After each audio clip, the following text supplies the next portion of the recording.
Olá, boa noite, tudo bem, pessoal? Mais uma vez, hoje é sábado, estou aqui para compartilhar com vocês a nossa live, a live de sábado. Quero desde já agradecer a todos vocês que vão entrando na live, que vão participando, ouvindo a nossa live, e mais uma vez trazendo aqui, nesta noite, hoje sábado, e trazendo aqui o Evangelho segundo o Espiritismo, o Evangelho de Jesus. Muito obrigado por tudo, muito obrigado por tudo aquilo que a gente vem aos poucos conseguindo estudar, agradecer a Deus, é claro, e trazer aqui a mensagem de amor, de esperança, consoladora, desta doutrina maravilhosa que é a doutrina espírita. Eu quero, antes de tudo, quero já de início nós fazermos a nossa oração da noite, pedir a Deus que abençoe esta live, pedir permissão aos nossos irmãos da espiritualidade para poder fazermos esta live nesta noite. Convido você a fechar os seus olhos e juntos fazer esta oração, pedindo a Deus, ó Deus dos nossos corações, agradecemos pela oportunidade de estarmos aqui, agradecemos pelo dom da vida, agradecemos pelo estudo, te agradecemos por tudo aquilo que tens feito em nossas vidas. E pedimos, ó Pai, ao mesmo tempo que agradecemos, a oportunidade e a direção necessária para que possamos a cada dia melhorar como ser humano, melhorar como ser espiritual. Pedimos ao Pai para a permissão necessária para realizarmos esta live. Agradecer os irmãos desencarnados, os espíritos, agradecer aos irmãos encarnados, todos aqueles que nos acompanham de alguma forma, que assistem às nossas lives, e pedir a orientação necessária para que assim a gente possa ter paz, equilíbrio, serenidade. Muito obrigado, Jesus. Que assim seja. Gente, é claro que eu trabalho numa casa espírita, frequento e trabalho, e eu não estou aqui, sempre eu dou esse adendo, falando em nome de casa nenhuma, mas é tudo aquilo que sinto no meu coração e que aprendi e que aprendo nas lições. Tento trazer aqui da melhor forma possível para que a gente consiga, com a orientação da espiritualidade, trazer uma palavra certa, de amor, de paz, para um mundo tão conturbado igual o nosso mundo de hoje. E hoje nós vamos falar dos discípulos de Jesus. Falar a respeito desses discípulos e falar também sobre a importância e a missão desses discípulos que acompanharam Jesus. Jesus foi um grande líder. Teve seu discipulado, seus missionários. E Jesus, na sua missão, ele escolheu algumas pessoas para poder, essas pessoas, poder trabalhar com ele. E mesmo depois da sua partida, eles continuaram trabalhando. Mesmo depois que ele volta aos mundos espirituais, eles continuaram realizando o trabalho. E hoje nós vamos falar um pouquinho de cada um, bem sintetizado, para poder saber. Nós, às vezes, nós falamos de Jesus, Jesus, Jesus, e Jesus é o centro, é claro. Mas esquecemos de falar das pessoas que estavam ao seu redor, que eram trabalhadores do bem e que contribuíram na missão do Mestre, que conviviam diretamente com Jesus, que conviveram com Ele.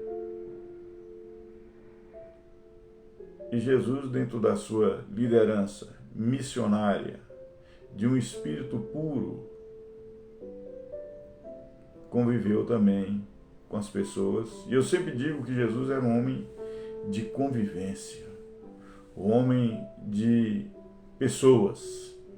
E viveu aqui de forma em que ele não abriu mão de conviver com as pessoas.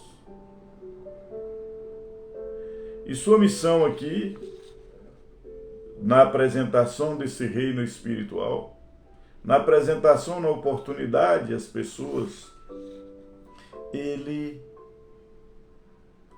na sua convivência ali com homens, cada um da sua maneira, da sua personalidade. E hoje nós vamos aqui então dizer algo de cada pessoa, de suas virtudes.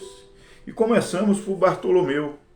Bartolomeu era um homem, um discípulo dedicado, acompanhava às vezes, né, e acompanhava muito Jesus. Bartolomeu, ele queria estar sempre com Jesus.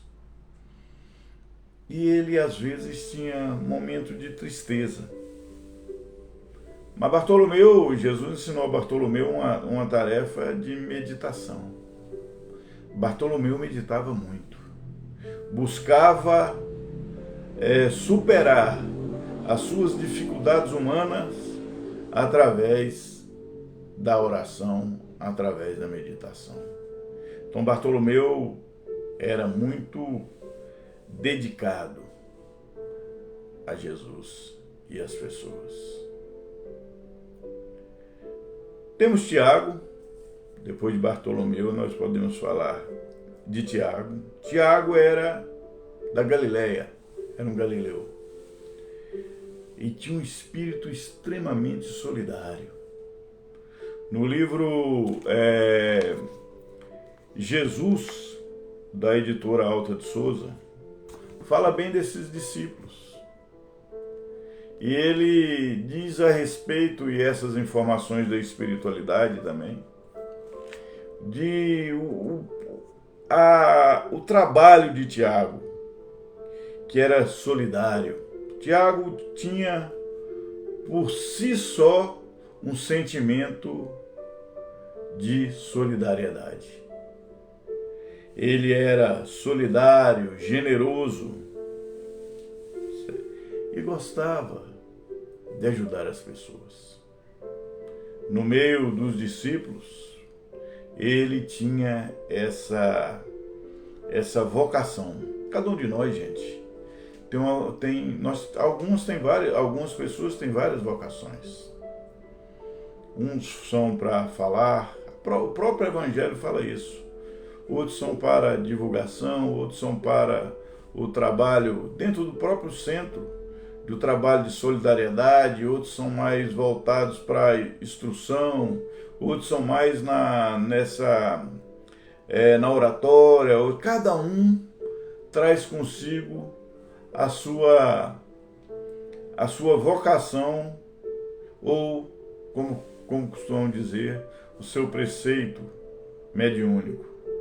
Cada pessoa, todos nós somos médiuns. Uns se desenvolvem, outros não querem desenvolver, por convicções, por religião, por princípios. Mas nós todos temos mediunidade. E Tiago, a sua vocação não era outra senão de ser solidário, além de outras atribuições, mas Tiago era generoso, ele não podia ver as pessoas sofrendo. Tiago era aquela pessoa que se a pessoa estava lá no fim da fila para falar com Jesus, ele ia lá e abraçava a pessoa, e se pudesse, se aquela pessoa tivesse doente, tivesse com alguma dificuldade, Tiago convencia as outras pessoas até passar na frente para falar com o Mestre Jesus. Nós Jesus, aliás, teve como discípulo João, o evangelista. João era um erudito, João era um entusiasta, João era fervoroso à fé, João era um homem de fé. E ele, cada vez mais que ele via as ações de Jesus, mais ele queria aprender sobre Jesus, sobre as coisas espirituais. Mais e mais ele queria saber. Tanto é que João, o evangelista, foi um discípulo que escreveu, né? Nós temos aí as 4 narrativas bíblicas do Evangelho: Mateus, Marcos, o terceiro é João. João escreveu, e já no princípio ele traz Jesus genuinamente, que ele diz: no princípio era o verbo se fez carne e habitou entre nós. Ele traz Jesus genuinamente como um ser espiritual totalmente diferente, trazendo inclusive como um ser fluídico, de uma formação e de uma composição corpórea muito diferente da gente. Creio que para Jesus não foi fácil reencarnar aqui. Não foi fácil nascer neste plano. Teve que abaixar a sua sintonia vibratória, teve dor para poder ocupar o espaço do corpo físico, porque Jesus estava num grau de evolução muito grande que não tinha mais. A sua vibração, aliás, irradiava o planeta Terra. E João, logo no primeiro capítulo do Evangelho, o qual ele escreve, ele traz Jesus como Logos, a palavra, o verbo que se fez carne. E lá na frente nós vamos ver, né? É Mateus, Marcos, Lucas e João. Eu falei terceiro é o quarto. E lá nós vamos ver mais na frente André. Quem era André? Um discípulo, era irmão de Pedro, de Pedro. André prestava atenção nas palavras de Jesus atentamente. Todos prestavam atenção, mas André era bastante introspectivo. E ele prestava atenção nos ensinamentos de Jesus. Ele ouvia Jesus com toda atenção e carinho. André gostava de andar com Jesus. Para ouvi-lo, ele era sedento de ouvir Jesus. André foi um discípulo ouvinte. André foi um discípulo acompanhante. Acompanhava Jesus em suas idas e vindas.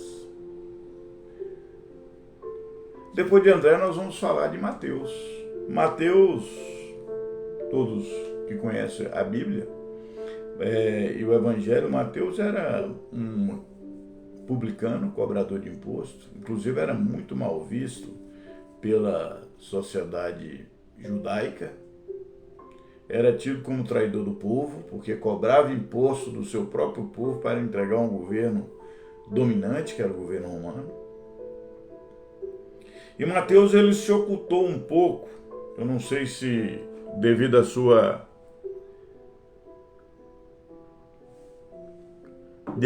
situação de publicano, depois de ter aceitado o convite de Jesus, era um espírito extremamente como os demais espíritos como os discípulos de Jesus, espíritos missionários. Missão, gente, é corpo diplomático. Eles tinham missão aqui. Já nasceram aqui, tanto é que aceitaram o convite de Jesus. Já nasceram nesse plano com esta missão, naquela vida de acompanhar o Mestre. Mateus, apesar de ter se ocultado em muitos momentos, mas sabia do seu papel após a partida de Jesus. Tanto é que foi um exímio pregador. Falava às pessoas, falava sobre as maravilhas de Jesus.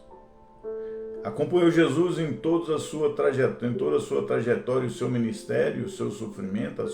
Acompanhou Jesus em momentos de cura, dos chamados, eles chamavam milagres. Mas Mateus, apesar da sua discrição, apesar de ser discreto, Mateus também prestava muita atenção em que Jesus fazia. Foi Mateus que escreveu o primeiro livro, primeira narrativa evangélica no Novo Testamento, apresentando Jesus, inclusive, como um cidadão, uma pessoa de raízes judaicas, toda a sua genealogia, porque na concepção dos judeus, daquele povo, e na concepção daqueles que creram nos ensinamentos de Jesus e ouviram as suas palavras, Mateus apresentou Jesus como rei. Mas rei não do sistema humano, mas apresentou Jesus como rei de um mundo sem dor, sem sofrimento, sem penúria, sem desigualdade, de um reino de Deus, um reino em que as pessoas tinham isonomia e têm isonomia de igualdade, um reino espiritual. Mateus, sim, foi também um discípulo importante. Depois de Mateus, nós podemos falar da pessoa de Simão. Quem era Simão? Simão era um pescador, era um zelote quando conheceu Jesus. Eu não sei, eu já falei dos zelotes em outras lives. Os zelotes eram naquela época um povo revolucionário, era um grupo de revolucionários que não aceitavam o domínio dos romanos na Palestina, ali na região. E queriam destruir o governo romano, tirar Roma da Palestina e sua predominância. Porém, era um pescador e mesmo ele tinha um comportamento, segundo os Espíritos, que ele perdia muita energia, porque ele era firme, ele era vigilante. Os seus ideais revolucionários foram transformados a partir do momento que conheceu Jesus. Foi mudado, aconteceu uma mutação com Simão. Ele se transformou. Embora tivesse ideais de liberdade, daquela predominância, Simão se revolucionou internamente. A maior revolução de Simão foi a revolução interna, a mudança de atitude e de comportamento. Depois de Simão, nós vamos falar de Tomé. Quem era Tomé? Tomé, que inclusive era chamado Dídimo, segundo o Evangelho. E Tomé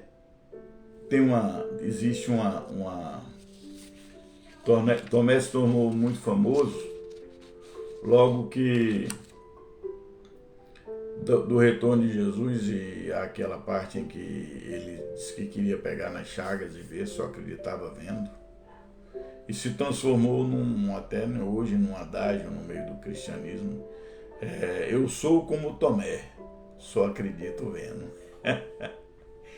Mas Tomé era também um pescador, acompanhou Jesus 3 anos, todo o ministério de Jesus, desde o início, Tomé acompanhou Jesus. E Tomé era muito afeiçoado, era um homem bonito, segundo os Espíritos. Tomé era uma pessoa tanto bela por fora como por dentro. Foi a sua transformação que o tornou um discípulo mais e mais fiel a Jesus. E depois nós vamos falar de Pedro, sobre Pedro, né? Pedro, todos sabem que Pedro era uma pessoa muito espontânea. Inclusive Pedro era uma pessoa que não questionava Jesus. Questionava e chegou ao ponto de um dia dizer: ó, Senhor, nós estamos te acompanhando aqui e depois o que vai acontecer disso tudo?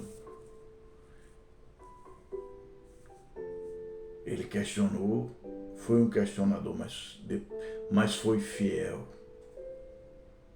Foi fiel e muito fiel a Jesus. Alguém pode dizer: mas Pedro negou Cristo 3 vezes. Em momentos, o próprio Cristo previu isso. Tanto é que quando os soldados chegaram para levar Jesus, Pedro tirou a espada. E Jesus falou: amanhã é a espada, pois quem com ferro fere, com ferro será ferido. E colou a orelha ali do soldado que veio prender. Pedro estava pronto para a guerra, para que não se levasse Jesus. Tanto é que Jesus, depois de tudo, chegou e disse: Pedro, tu me amas? Eu te amo, Senhor. Jesus de novo: tu me amas, Pedro? Ele disse: é claro que eu te amo, Jesus. Jesus disse: tu me amas? Ele chegou a ficar um pouco chateado, é claro, e repetiu novamente. Jesus: então apacenta as minhas ovelhas. Pedro foi tão fiel a Jesus que não aceitou nem ser crucificado de pé, e sim pediu para que não fosse como o mestre, que fosse de cabeça para baixo. Pedro transformou-se do vinho para a água e passou a ser obediente, arrojado. Jesus conhecia atentamente o seu coração, como conhecia o coração de todos. E Pedro, em sua capacidade de espírito elevado, continuou o trabalho do Mestre Jesus. Pedro era um homem destemido, sem medo. Em outra época, talvez, ou em nossa época, trazendo para o dia de hoje, Pedro, na sua forma de ser autêntico, alguns dizem que ele era muito bruto, mas eu prefiro usar autenticidade, espontâneo para falar o que pensava. Mas Pedro não era falso. Muitas vezes as pessoas gostam quando a pessoa tem um certo poder de liderança, ou de chefia, ou de direção, em qualquer lugar, e as pessoas, um poder seja até político, e muitas pessoas ele se arrodeia daquelas pessoas e cria sua bolha. Não é o caso de Jesus. Jesus tinha visão ampla.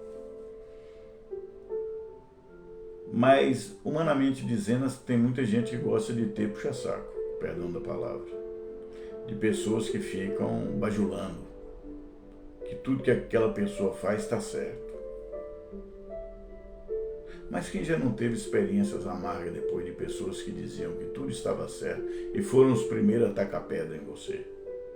Eu já tive essas experiências de falsos amigos. Nosso papel aqui é perdoar. Ter o coração puro e perdoar. Muitas vezes na vida é melhor você lidar com Pedro, que é autêntico, sincero, mas é leal. É uma pessoa que você pode acreditar na operação, no seu trabalho operacional do grupo. Pedro foi fiel até o seu último segundo de vida aqui no plano terrestre. Continua sendo uma pátria espiritual. Depois de Pedro, Judas Iscariotes. E muitas vezes eu não estou aqui e nem me dá o direito de julgar, até porque Jesus disse: não julgueis para que não sejais julgados.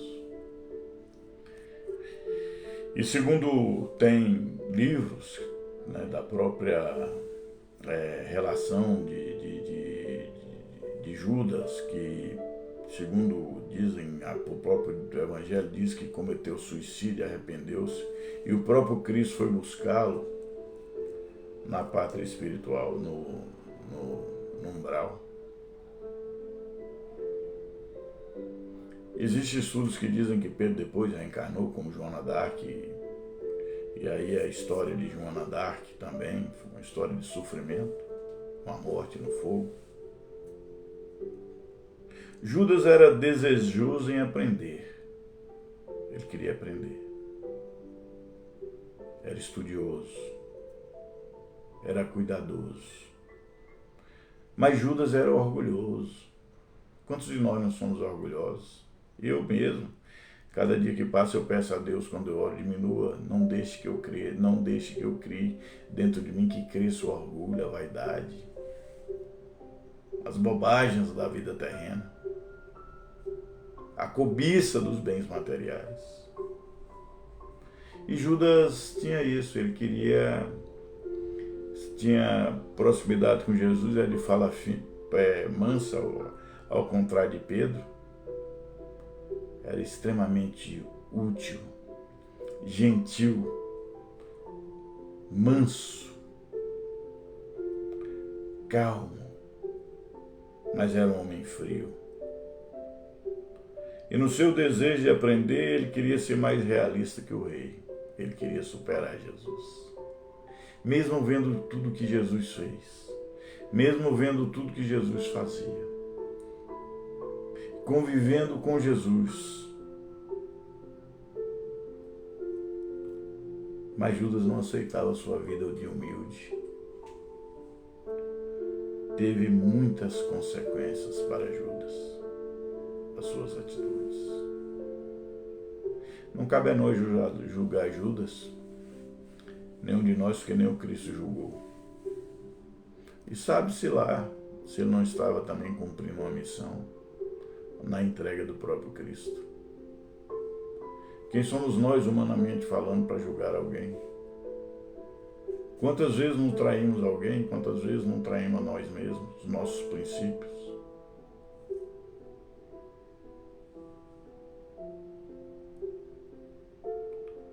Judas tinha dificuldades em ser humilde.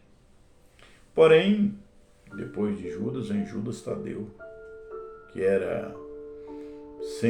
tinha uma sensibilidade muito grande com o sofrimento das pessoas, via as curas do Mestre e transparecia sua alegria na realização dessas curas, na realização dos feitos, na missão de estar com Jesus. Cada um carrega consigo os seus princípios e traz dentro de si toda a sua forma existencial e espiritual, de uma existência espiritual. E Judas Tadeu era esse cara, sensível, trabalhador, incomodava com a fome das pessoas, com o sofrimento, com as doenças que tinham as consequências. Judas Tadeu era idealista, ele queria um mundo igual.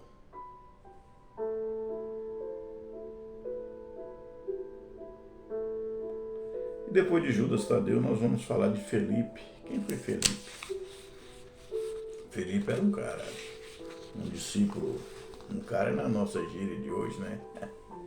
Era um discípulo que tinha uma energia muito forte, que as pessoas sentiam a sua energia. As pessoas sentiam a sua presença, era uma presença que trazia dentro de si, que animava as pessoas. Felipe era uma pessoa que era um discípulo da alegria. O que tinha alguém lá atrás que era introspectivo e outro nervoso e outro calmo, mas cobiçador. Filipe era a energia em pessoa. E depois vem Tiago, para encerrar, que era filho de Alfeu, era de uma pureza, questionava muito as coisas, era um estudioso, buscava sabedoria na terra e entendia com eficiência a Escritura, o Antigo Testamento, a Torá. Era um estudioso.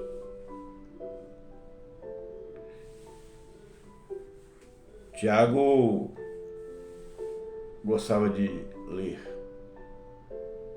era um pesquisador e gostava de sentir as pessoas. Gente, falando tudo isso sobre todo essa explanação de cada um, de cada discípulo em si, desse corpo missionário que Jesus tinha, espíritos que já vieram para cumprir esta missão junto ao Mestre, e depois que Jesus se foi, continuaram trabalhando. Foram escolhidos por Jesus, Jesus os enviou ao trabalho árduo, e eles continuaram fazendo o trabalho, limpou leprosos, expulsou espíritos, divulgava os feitos de Jesus. Esses homens, até então, antes de terem encontro com Jesus, tinham um tipo de vida. Era de uma vida diferente. Creio eu ali, alguns, Tiago, Pedro e outros pescadores, provavelmente homens de temperamentos brutos, provavelmente homens de temperamentos sem uma noção maior das coisas da vida espiritual. Tiago, esses homens, a partir do momento que descobriram e conviveram com Jesus, começaram a se desprender dos bens materiais. Dedicaram suas vidas às coisas espirituais, aprenderam com o Mestre e deram sequência a essas coisas, a esse trabalho. Todos eram médiuns, assim como nós. Libertaram pessoas da subjugação, da obsessão dos espíritos, que ainda tinha fragilidade moral, esses espíritos que às vezes se encostam nas pessoas para poder atentar de uma certa forma contra as suas próprias vidas. Esses homens tiveram coragem de criar uma igreja primitiva, a Igreja do Caminho. Entendiam e praticavam a caridade depois de ter aprendido tudo isso com o Mestre. Todos seguiram os ensinamentos de Jesus. Doaram sem ostentação. Enfrentaram o poder do mundo terreno de forma operosa, trabalhadora, de forma que esses que pudessem arriscar, que inclusive arriscando as suas próprias vidas, perderam o medo, compreenderam que tudo aqui é passageiro. E no livro, eu vou ler aqui, se é que eu trouxe, eu acho que eu trouxe, As Leis Morais. Caiu a caneta aqui, vou deixar. As Leis Morais. Tem um texto bastante interessante. E eu gostaria de ler essa parte e que você prestasse atenção de verdade para entender um pouquinho sobre o Espiritismo. Diz a progressividade da revelação divina. No capítulo 3 do livro As Leis Morais, da Federação Espírita Brasileira, de Rodolfo Caligares. Então, no capítulo 3, diz o seguinte: ao soar a hora de sua saída deste mundo, quer dizer, no caso de Jesus, em colóquio amoroso com os seus discípulos, em amor com os seus discípulos, procura confortá-los, dizendo: não se turbe o vosso coração, credes em Deus, credes também em mim. Na casa do meu Pai há muitas moradas,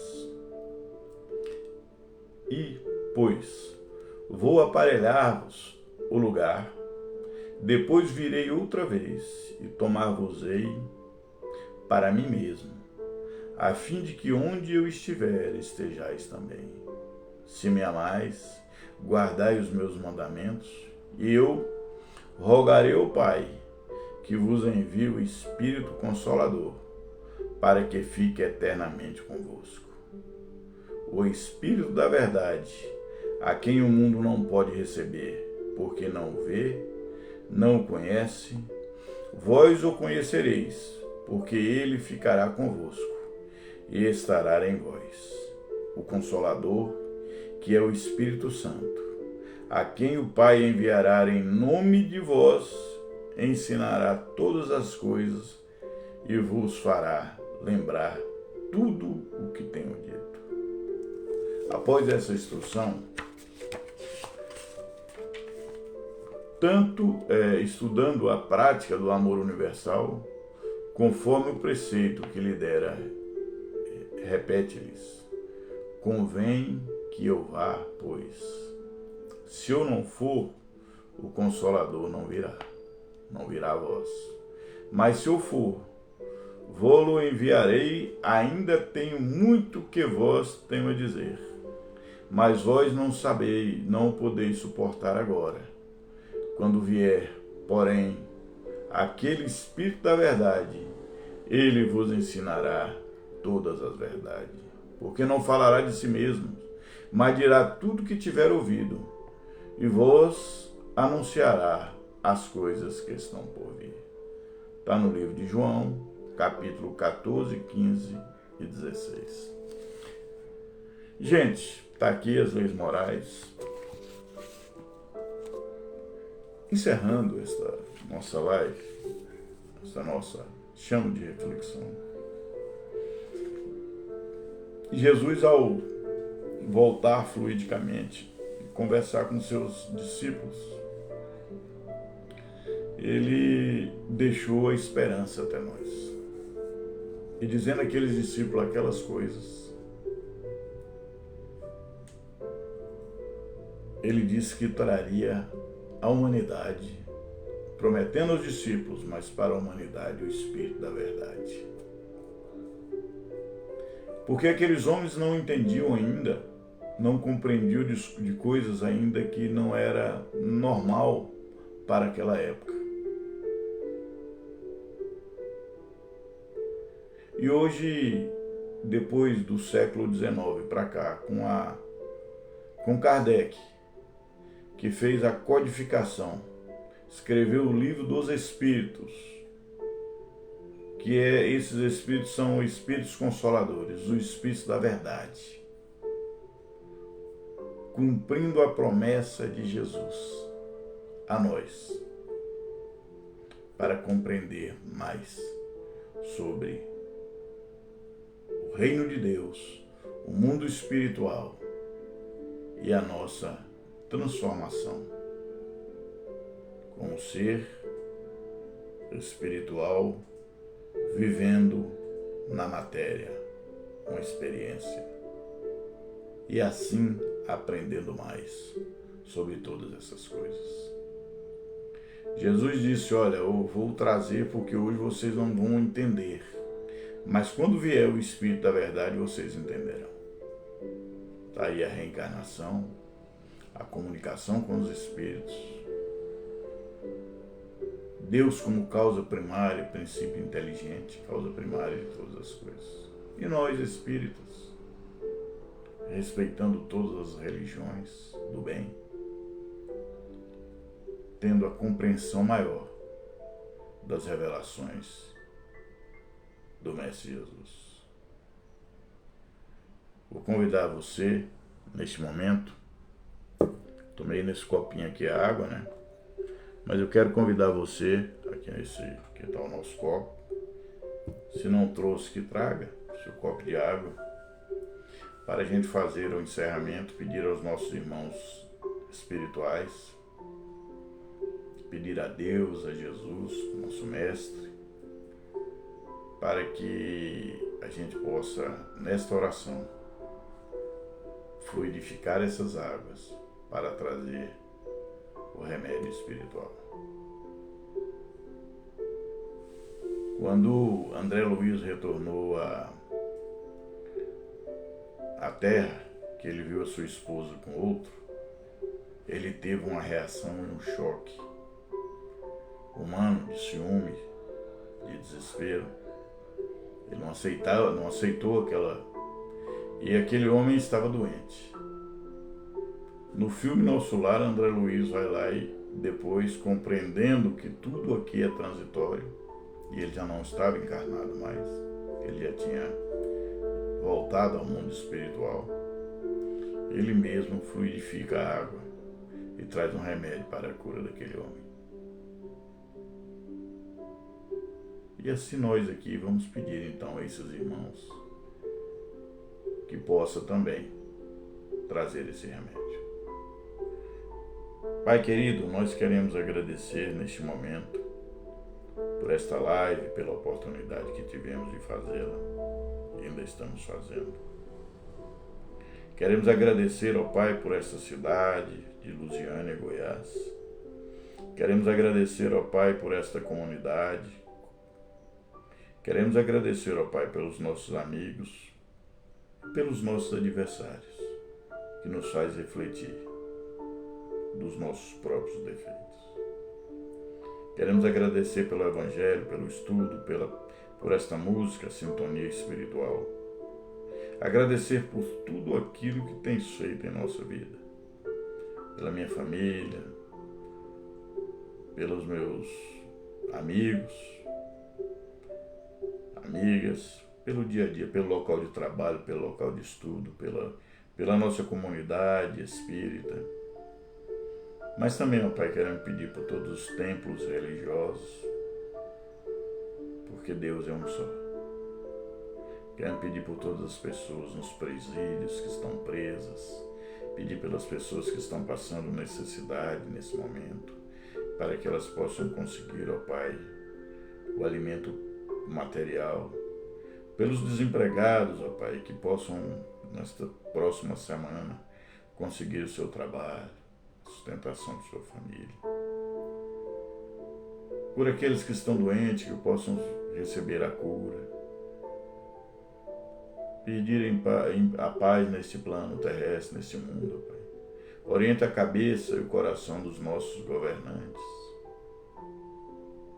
Mas queremos, ó Pai, para encerrar, pedir aos mentores espirituais que traga dos laboratórios espirituais o remédio necessário